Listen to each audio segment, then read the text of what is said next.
Good morning, students. Once again, I welcome you in your e-learning English class. Today we will start class 12th Flamingo chapter The Rat Trap by Selma Lagerlöf. Guys, I tell you about the author, background, explanation and summary. First of all, about the author. Selma Attila Louisa Lagerlöf was born in 1858 till 1940. She was a Swedish author. She was the first female writer to win Nobel Prize in Literature. She is the best remembered for children's book The Wonderful Adventure of Nils.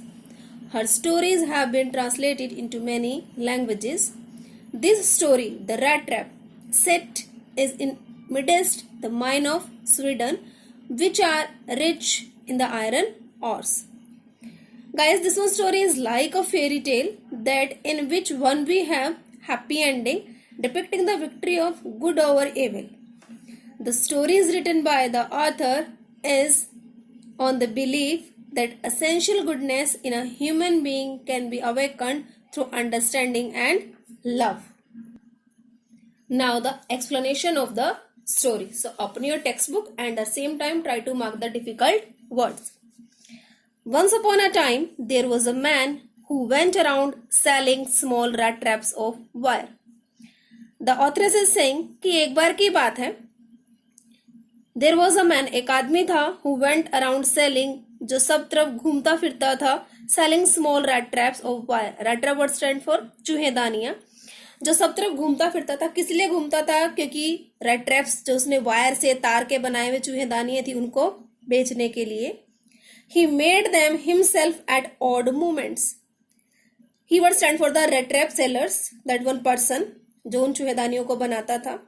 वो उनको इन odd moments बड़ी मुश्किल की दिनों में कठिनाई से, यानी कि उसके पास sources नहीं थे लेकिन फिर भी वो अपनी livelihood को earn करने के लिए odd moments में उनको खुद बनाता था.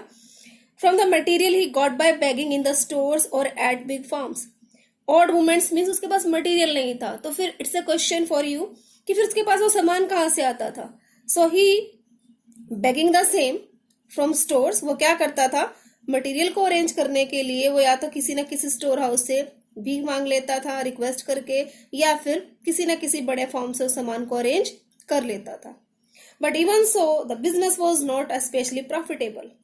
लेकिन इतना सब कुछ करने के बावजूद भी उसका जो ये चूहेदानी बनाने और बेचने का बिजनेस था, इससे उसे कोई ज्यादा फायदा नहीं हो रहा था. So he had to resort to both begging and petty thievery to keep body and soul together. Resort word stand for force to.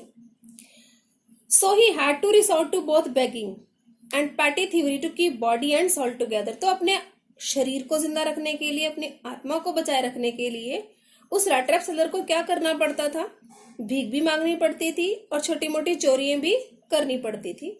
Even so his clothes were in rags.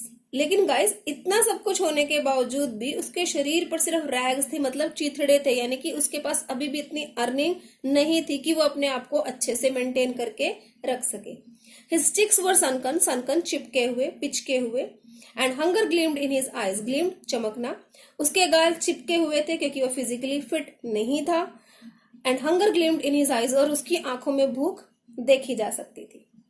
No one can imagine how sad and monotonous life can appear to such a vagabond. कोई भी इस चीज की कल्पना नहीं कर सकता था कि कैसी उदासी भरी, मोनोटोनियस एकांतमय जिंदगी can appear to such a vagabond. Vagabond कौन होते हैं? ऐसे पर्सन्स जिनको हम आवारा भी बोल सकते हैं, ऐसे पर्सन जो गलियों में या कहीं भी घूमते फिरते रहते हैं, जिनकी कोई मंजिल नहीं होती. तो कोई भी इमेजिन नहीं कर सकता था कि किस तरह की उदासी भरी और एकांतमय जिंदगी हमारा ये वैगाबॉन्ड, ये आवारा रैट ट्रैप सेलर जी रहा है. Who plods along the road, left to his own meditations. Ploughed करना, चलना.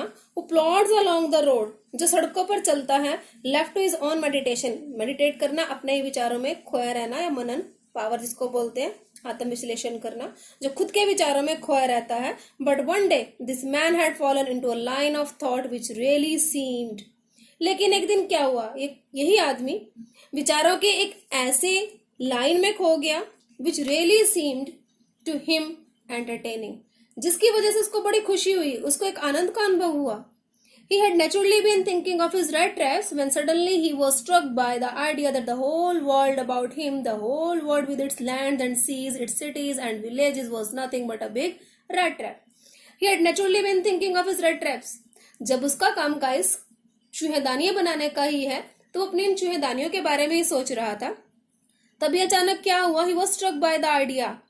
उसके दिमाग में एक विचार आया that the whole world about him, जो पूरे संसार के बारे में था, उसने सोचा the whole world with its land की पूरी दुनिया, चाहे इसकी जमीन हो, इसके समुद्र हो, इसके नगर हो, इसके गांव हो, कुछ भी नहीं है सिर्फ किसके बजाय किसके? एक बहुत बड़ी चूहेदानी के. It had never existed for any other purpose than to set baits for people. It had never existed for any other purpose than to set baits for people.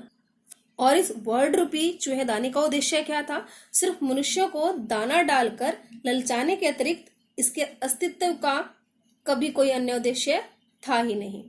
It offered riches and joys, shelter and food, heat and clothing exactly as the rat trap offered cheese and pork, and as soon as anyone let himself be tempted to touch the bait, it closed in on him, and then everything came to an end.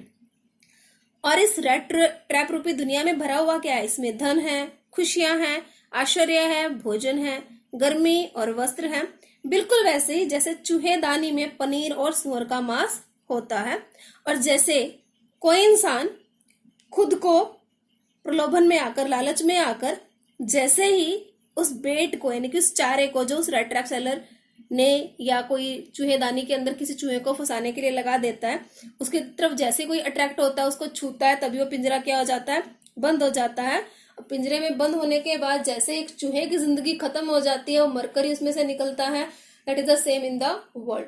So guys, here in 2 paragraphs authors ने बड़ी अच्छी वे में हमें समझा दिया जिस तरह से एक चूहेदानी की तरफ, चूहेदानी में एक पनीर का या सूअर के मांस का टुकड़ा लगा हुआ हो, जैसे ही चूहा उसकी स्मेल पर उसकी तरफ अट्रैक्ट हो जाता है, जैसे ही वो उसको टच करता है और उस पिंजरे में बंद हो जाता है, उसी तरह से सारी की सारी दुनिया क्या है? एक चूहेदानी की तरह है. यहाँ पर जितनी भी चीजें हैं, मटेरियलिस्टिक, भौतिकवादी जितनी भी चीजें हैं, वो हम ह्यूमन बींग्स को अपनी तरफ अट्रैक्ट करती हैं, और जब हम उनको टच करने के लिए जाते हैं तो ये दुनिया हमें अपने आप में फंसा लेती है, हमें उससे बाहर निकलने का मौका नहीं देती.